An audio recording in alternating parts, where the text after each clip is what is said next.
Hello. How are things going? Hey, Riri, everything is going well. Thanks for asking. So let's talk about the how problem. Because honestly, what you say matters less than how you say it. So first question is, have you ever heard a boring topic but enjoy the conversation? Yeah, I know what you mean. Sometimes the topic is boring, but the person talking makes it really fun.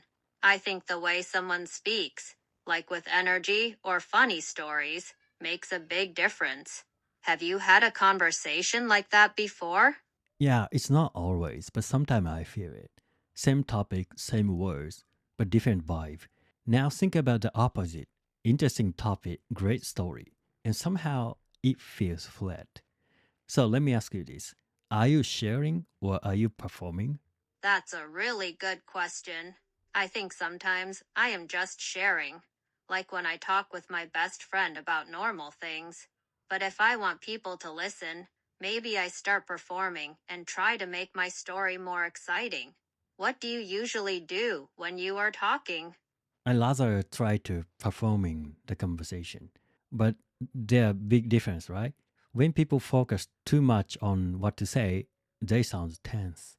They rush. They are trying to land the point. But when they focus on how, they slow down. They react. They leave space. So another question is, do you talk with people or at them? Yeah, there is a big difference. If you talk with people, you listen and give them a chance to answer. If you talk at them, it feels like you only want to show your own ideas. I try to talk with people, but sometimes I forget and just say what is in my mind. Do you feel like people talk with you or at you more often? Yeah, I feel like that. Tone, timing, and listening. That's where connection lives, not in clever lines. So next time you're stacking thinking, what should I say? Try this instead. How relaxed can I be right now? Because people don't remember your topic. They remember how you made them feel. That's true. I feel the same way. People remember if you make them comfortable or happy, not always the words you say. I like your idea, focusing on feeling relaxed, not just saying something smart. Hello, how's everything going? Everything's going great. Thanks for asking. So, one more thought experiment. If the current you met the old you, what would you say? Not advice like a movie scene, just one normal conversation. So, first question is, would you warn them or comfort them? That's a good question. I think if I met the old me, I would try to comfort her first.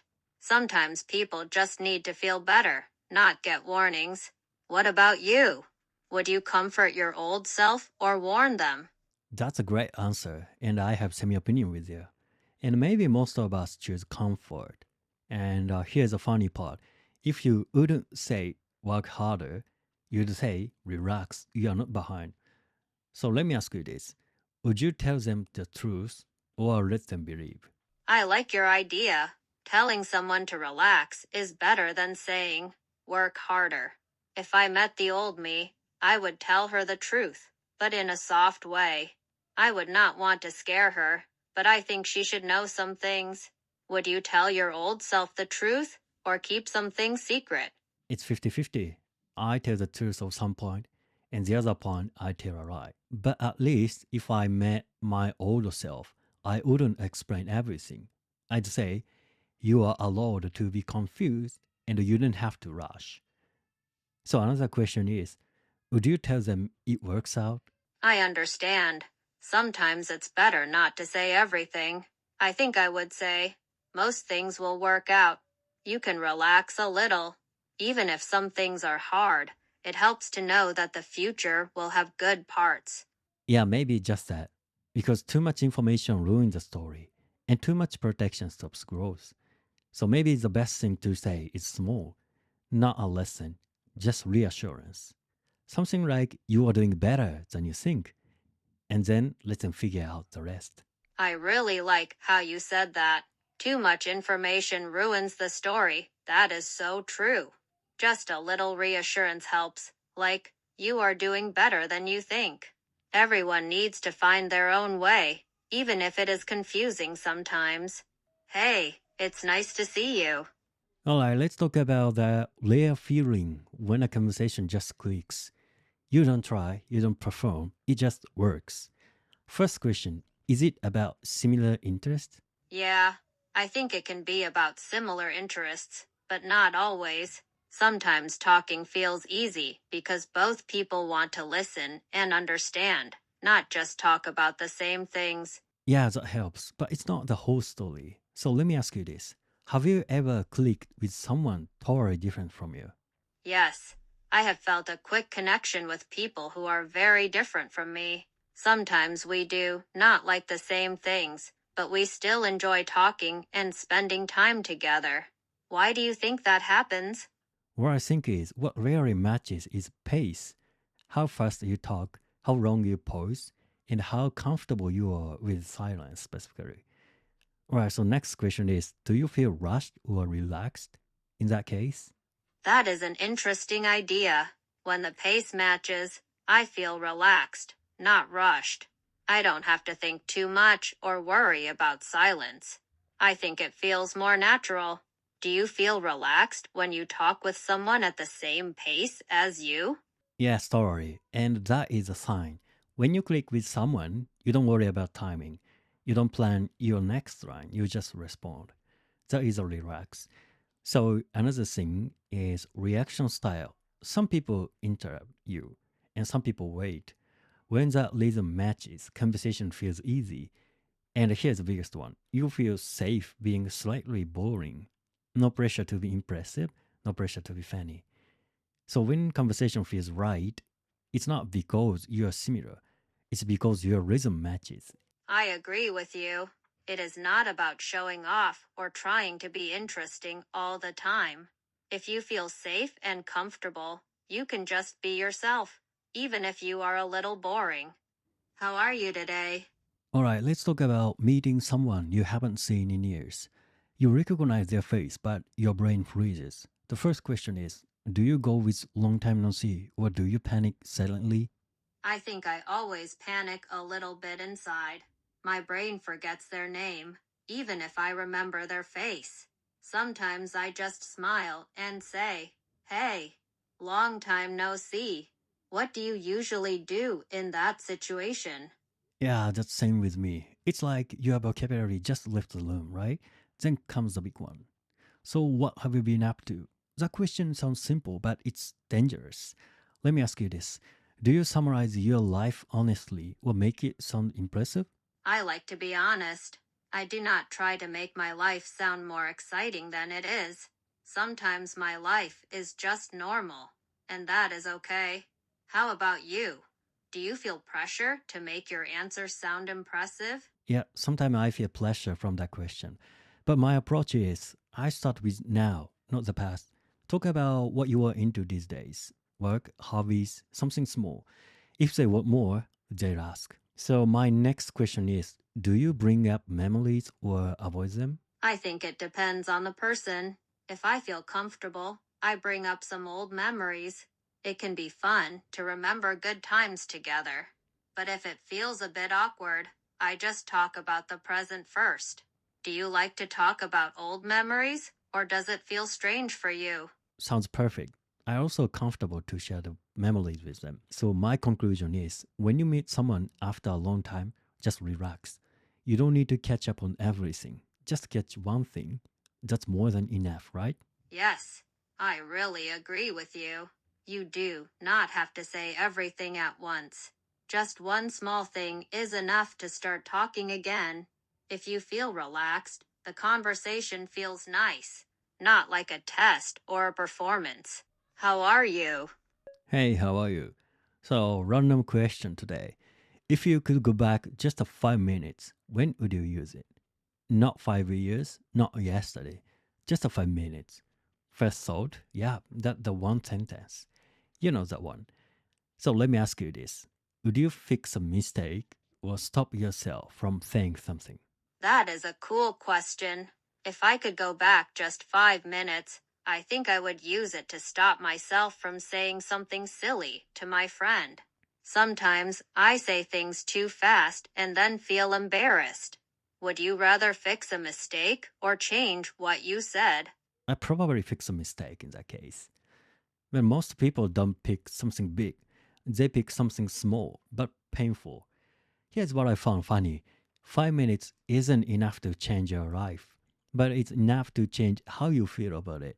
So, another question: would you go back to speak up or stay quiet? That is so true. 5 minutes is just a small time, but it can feel important. If I went back, I think I would speak up more. Sometimes I stay quiet when I want to say something. Have you ever wanted to speak up, but stayed quiet? I maybe stay quiet, but regrets goes both ways. For me, I'd use it right before I overthink. 5 minutes to breathe, to slow down, to not send that message. But here's a twist: if you always have that button, you never learn to live with imperfection. So maybe the real point isn't going back, it's noticing the moment before it becomes the one you wish you could undo. I get what you mean. If we always fix things, we never learn from our mistakes. Maybe it's better to learn how to feel okay with small mistakes. What's up? Hey, what's up? So let's talk about the things you bought and never used. Not once, not even just to try. So, first question is: what's the most expensive thing you are ignoring right now? That's a funny question. I think the most expensive thing I am ignoring right now is my old guitar. It was a birthday present, but I do not play it much these days. How about you? Is there something expensive you never use? I also have a guitar in the same situation, and shoes, and a kind of subscription is one of them, I think. But I don't say it out loud, it hurts, right? We all have that one item at least, bought with motivation, delivered with hope, and now it's just watching you. So let me ask you this: why did you buy it? Yeah, I get it. Subscriptions are easy to forget too. I wanted to learn guitar because I thought it would be cool, and I liked music. At first, I played a lot, but then I got busy with school and stopped. Did you buy your guitar for the same reason or something different? Sounds same situation with me, because the future you or future me is very busy. For me, it's stuff that represents a version of me: the organized me, the athletic me, the calm morning person me. None of them showed up. So next question is: do you feel guilty every time you see it? I know what you mean. Sometimes I feel a little guilty when I see my guitar in the corner. It reminds me of the person I wanted to become. Do you feel guilty too when you see your guitar or your shoes? Yeah, I also feel really guilty when I see it. That object isn't just unused, it's judging you. But here's a twist: buying it wasn't the mistake, thinking it would magically change you, right? That wasn't optimistic. So maybe it's okay. Maybe those things didn't their job. They showed us who we want to be, even if we are not there yet. And hey, tomorrow is always a great day to finally open that box. That's a really good way to think about it. You're right. It's not a mistake to hope for change, even if it doesn't happen so fast. Maybe the guitar or other things are just a small step toward a better version of us. Hi, how are you doing? All right, let's talk about that moment when a conversation just doesn't grow. You say something, they say yeah, and that's it. The first question is: do you push harder or do you freeze? That is a good question. Sometimes I try to push a little and ask another question, but if they still only say yeah, I just stop and wait. What do you usually do when the conversation feels like that? I'm also doing some things like you. Generally speaking, you start throwing a question like so, and then, and after that. It feels like CPR. And here's the truth: if a topic isn't grow, it's not your fault. Not every seed becomes a tree, right? So, next, let me ask you this: do you change the topic or change the angle in the case? Yeah, I get what you mean. Not every conversation will work, and that is okay. Sometimes I try to change the topic or ask about something different. Other times, I just give a new angle to the same topic, like asking for a story or a favorite memory. What do you feel is easier for you, changing topics or changing your question style? Totally agree what you said. I also change kind of question to them. Instead of new topics, just zoom out. Not what do you do, but how do you feel about it? Same subject, just different door. And if that still doesn't work, you pivot cleanly, casually. By the way, is your best friend. So one more question from me. Do you feel awkward when you switch topics? I understand what you are saying. Yeah, sometimes it feels a little awkward to change the topic, especially if it is sudden. If I change the topic slowly, or I give a reason, it feels more natural. Do you ever feel nervous when you change topics during a conversation? Yeah, I feel really nervous when I change the conversation. But here's a secret. No one notices. They are just happy the conversation is alive again, right? So when talk go flat, don't panic. Adjust, pivot, and let it go. Good conversations aren't forced. They are flexible. Is what I'm thinking. Yes, I think so too. When people keep talking, they don't notice much about topic changes. They're just happy to keep the chat going.